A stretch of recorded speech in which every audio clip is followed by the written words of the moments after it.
You guys ready for another one? Let's do it.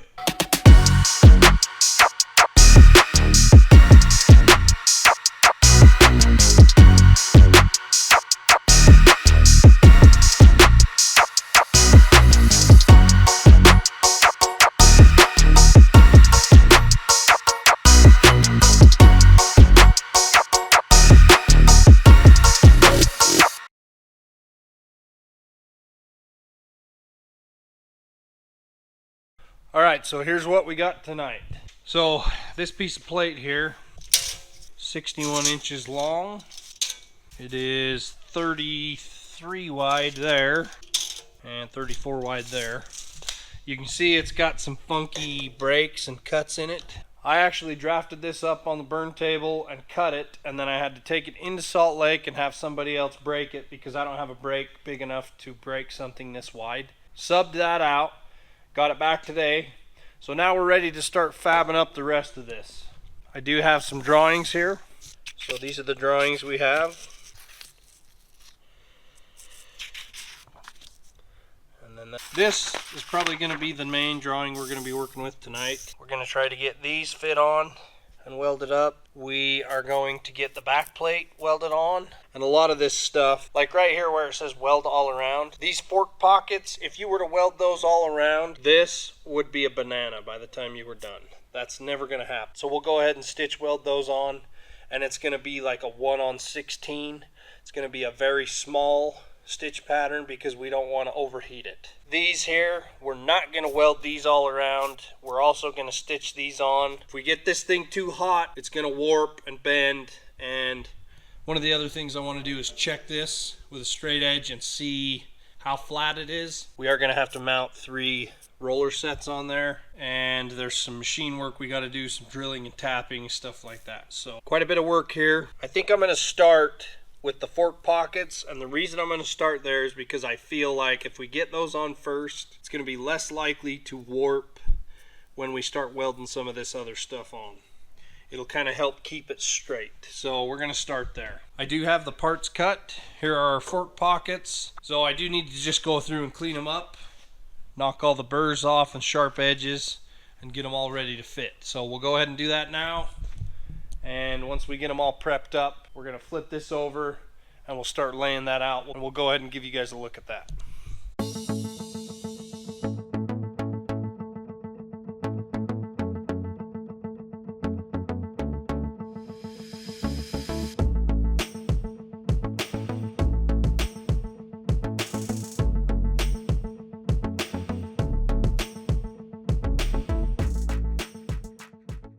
Okay guys, so we got this all flipped over. Parts are all cleaned up.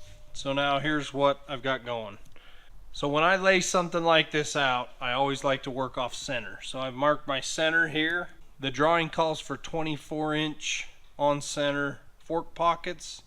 So we pulled 12 inches off our center on both sides. Now I'm going to take a straight edge and I'm going to mark these lines.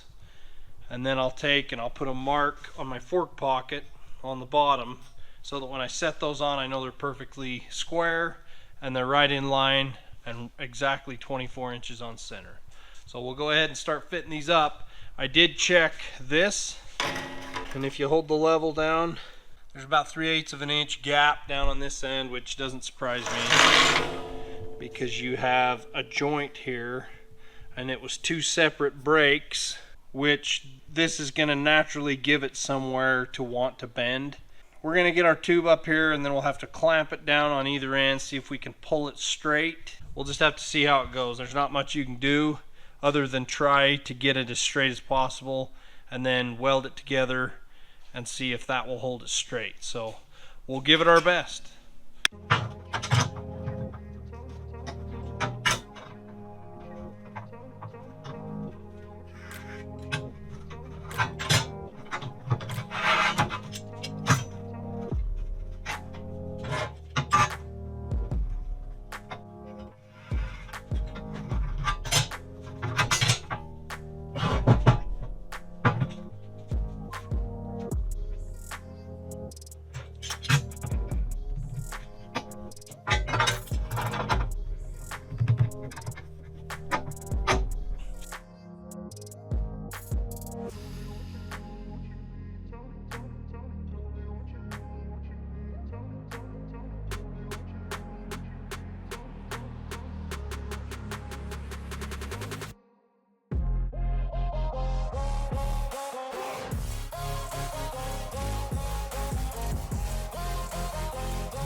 Okay, so here's where we're at. We got our skid flipped over here.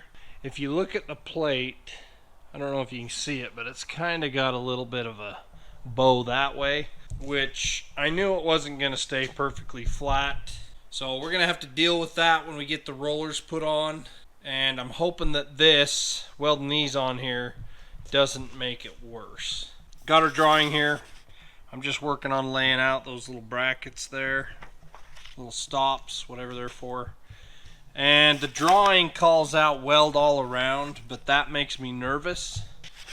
If you look at the drawing, there is a set of rollers that goes down the middle, but I think there's got to be something that they drop down in these stops to keep the materials on the skid from rolling out, falling on someone, crushing them, breaking a toe, severing their foot, all of the above. So I'm going to stick with my plan and keep the weld out of here. It's going to be strong enough. Alright, I'm going to go ahead and start tacking these up, lay the other two out. Once I get these two tacked, I'm going to get an 1 3/4 spacer, clamp it to this, and then I'll set my other piece on there, tack it, bam.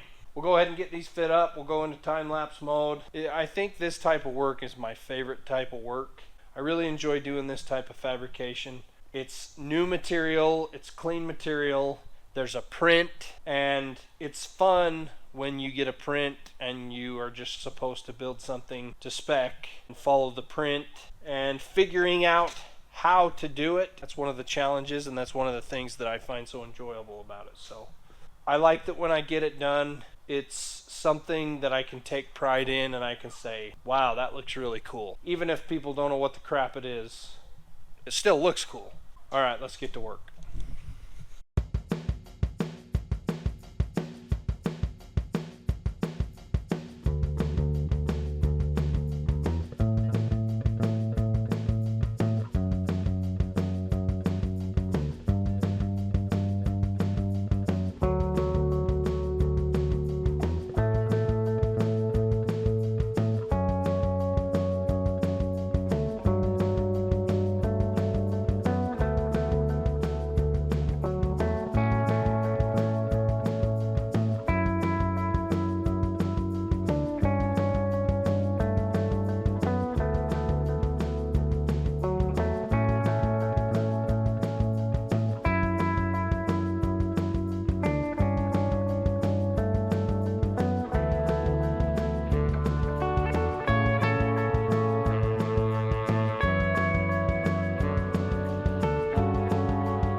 Alright, the battery died somewhere in there, so we'll just give you guys a look at what we got. So we got a few 1-inch stitches here. We're going to stitch on either side here, and then there's 4 stitches on the inside, and then on the outside the corners are wrapped, 3 in the middle here. So we'll go into time-lapse mode, we'll get that done, and then we'll come back and give you guys a look.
Alright guys, see we got our stitches in there.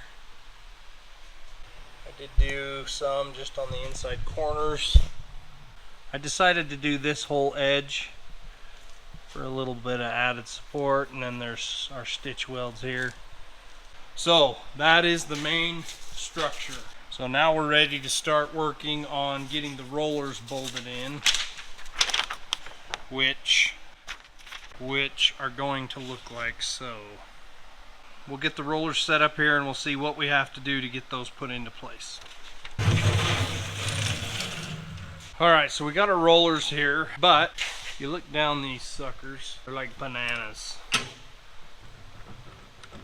It's kind of hard to see, but if you look down those babies, woo! They go. And I'm sure it's because of how they've got it broke. I'm hoping that when we do bolt it down, it's going to suck it back flat. I'm thinking 3 bolts should hold it. If we put one here, one in the middle, and then one on the other end, this first bolt will be able to have a through bolt here. But on the next 2, here, there, we're going to have to tap those. So we'll end up using our mag drill to drill the holes. I wish I had one of those Milwaukee mag drills. It's on the list, just don't have one yet. They're nice because you can attach them to your plate, because they're a mag drill but they have a regular chuck on them, and then you can actually power tap your holes. We're not that cool yet, so we're going to have to drill our holes with our mag drill, and then we'll just tap them by hand. But you do what you got to do. What I'm going to do is I'm going to roll these over. Now I'm going to pull my tape across these and figure out where my holes are going to go. I'm going to start there. I'm going to start by laying these out, pulling the bolts that I need to, getting the rollers out of there, and we'll start transfer punching our holes so that we can get these drilled. Kind of a long process. We'll go into time-lapse mode. We'll see if we can't get it done.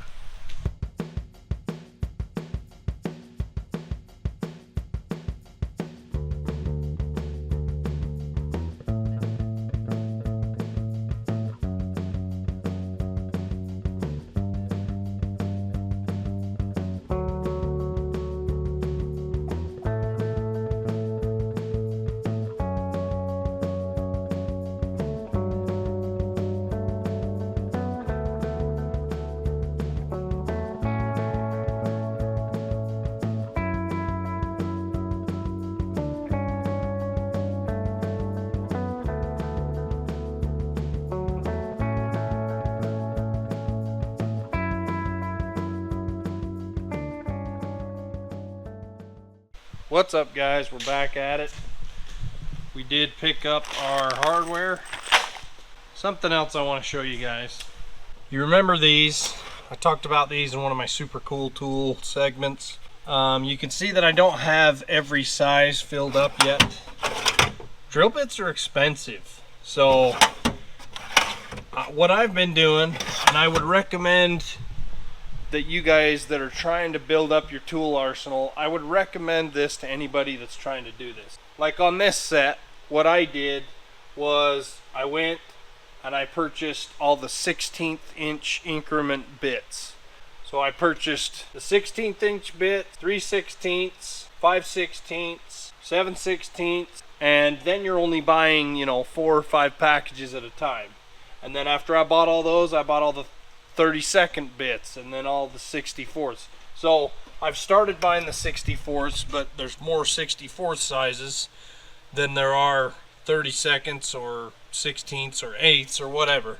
So this time I bought, I think, 5. But I just wanted to throw that out there. One of the downfalls about doing fabrication as a side hustle is it's very expensive to get into. Tools are very expensive for fabrication, you know, and I would consider a drill bit as a consumable. Consumables are expensive for welding, so it's a very expensive business to try to run and to start. It does get easier once you build up an arsenal to where you can do more jobs, more higher paying jobs, and get more money that can cover the cost of those things. Something that I think is going to help you guys that are starting out: just don't feel like you have to go buy the whole set, you know, just buy 2 or 3 or whatever. It ain't like those other bits are going anywhere. I'll still be able to go down the store in a couple weeks and buy another 2 or 3 boxes.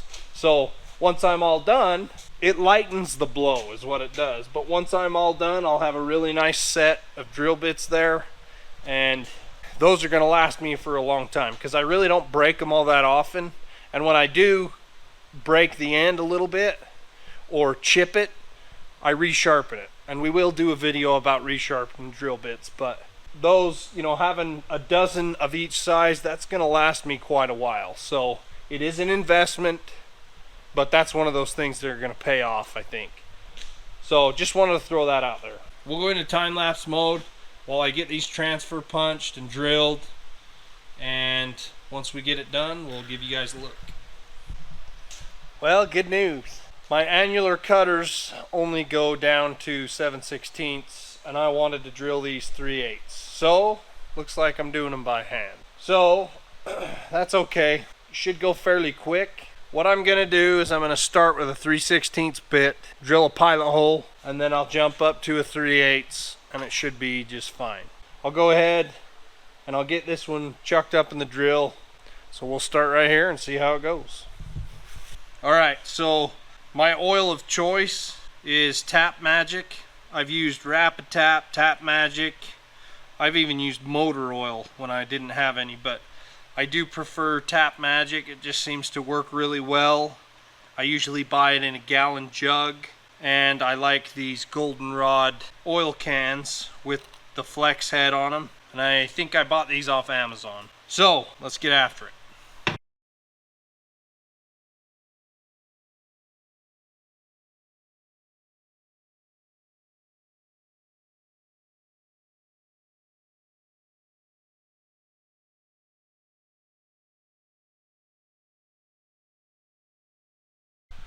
Alright, we just found another Black Widow. Great big sucker. And I know it probably doesn't look like it on camera, but that's your striker.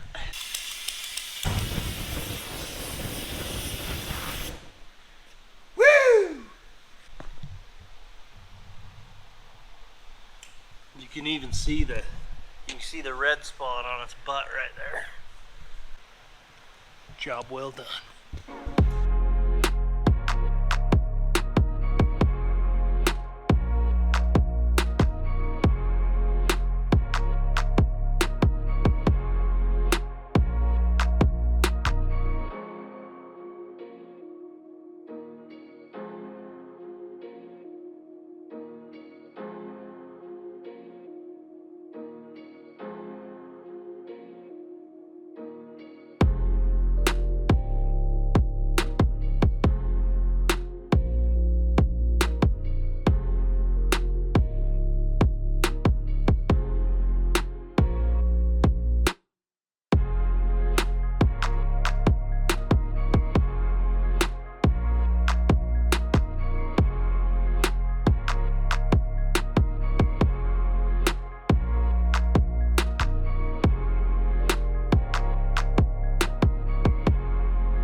Alright guys, let's give you a look here. We got these all bolted on. Everything looks and fits good. I would say it's done, but I did get an email today from the customer, and they want me to put some sort of pick and eyes on it. They also want some sort of a fork safety lock. Usually what they do is they tap a hole in the bottom fork pockets with a bolt on it. When the forklift goes in, they lift it up and then they tighten the bolt down onto the fork so it can't slide. So I've got to do those two things to it still. The fork safety bolts is not an issue, but I'm still waiting to hear from their engineer on where they want the pick and eyes. I'm thinking about just putting a hole here and in that corner, and then burn a little gusset plate with a hole in it that attaches these two pieces. I like that too, because then it ties this weak point together, but we'll see what the engineer says. So that's about all we can get done tonight. It's getting late anyway, so I'm gonna go in and eat some dinner, and we'll catch you guys tomorrow. Alright, so I'm gonna take my lifting eye here, and I'm gonna tack it like right here, because there's more weight on this end than this end.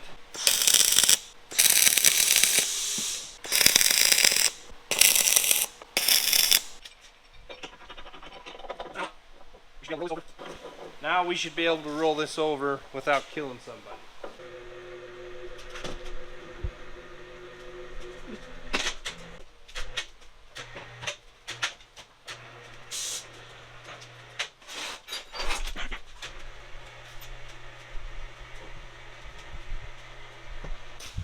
So, after talking to the engineer today, they want the safety bolt to be 6 inches off the end of the fork. So we'll go 6 inches.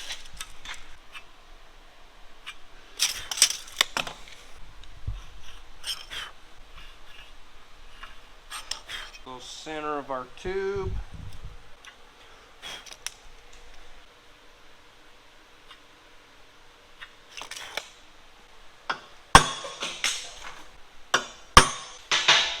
Okay, for this, we will be able to use the mag drill, which is going to make it a lot nicer.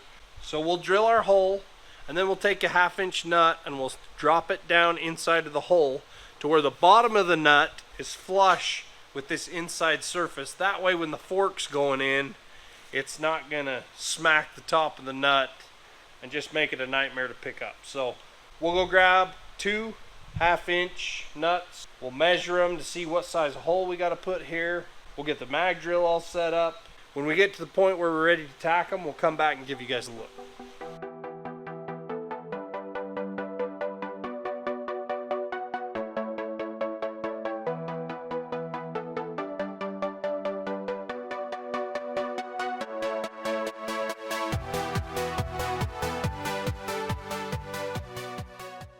Alright guys, we got the holes drilled. Man, that makes a beautiful hole. Now we're ready to tack the nuts in. So here's what I'm gonna do.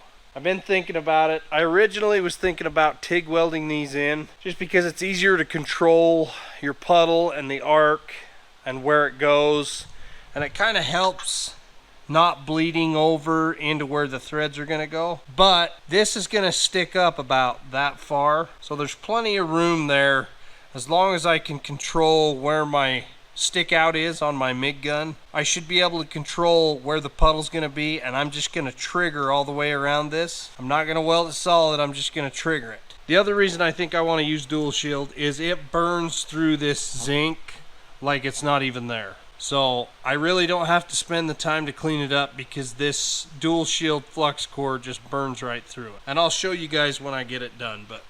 So we'll go ahead and get these welded out, and then once I get it done, I'll hit it with a wire wheel, and then I'll give you guys a look.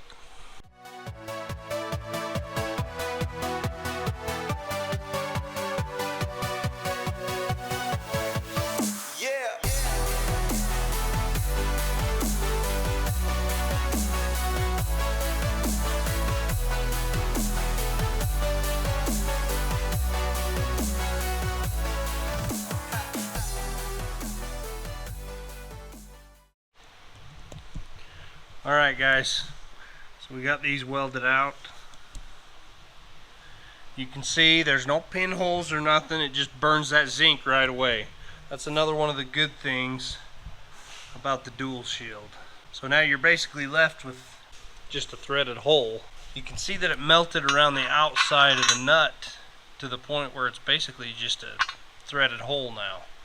The other good thing is, if this gets galled or stripped out or whatever, and I've got to change it, I can take a zip disc and cut around this, smack that with a punch, clean it up, drop a new nut in, and we're rolling again. So now I'll take a couple 1.5-inch bolts, put some anti-seize on them, we'll thread these in, and we'll give you guys one more look.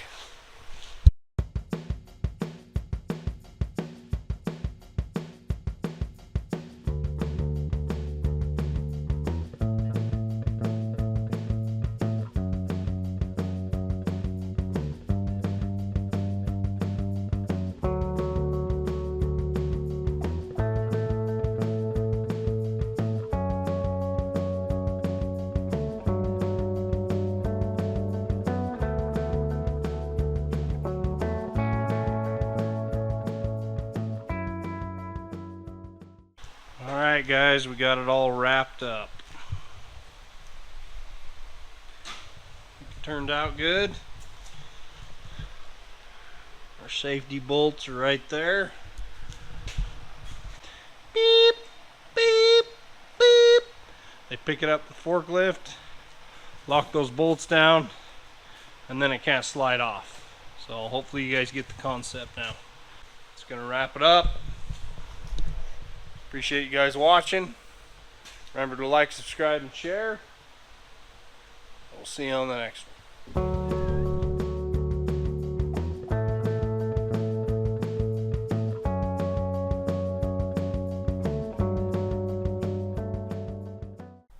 Alright, enough to chat. Alright, enough chat. Alright, enough chitter chatter. So I'm gonna go ahead, put it in time. We're gonna stitch on either. This first bolt's gonna be a. This first bolt will be able to have a through bolt there. The pallet also naturally is shaped goodness. Probably gonna use a 1/2-inch nut. So we're gonna drill a hole big enough that the 1/2-inch nut will actually. We're gonna drill a hole big enough. Would you quit moving the camera? Sorry. So we're gonna drill a hole, and we're gonna drill the hole big enough that a 1/2-inch nut will sit down and the top of the nut will be flush with this. No, we won't. We'll drill a hole, and then we'll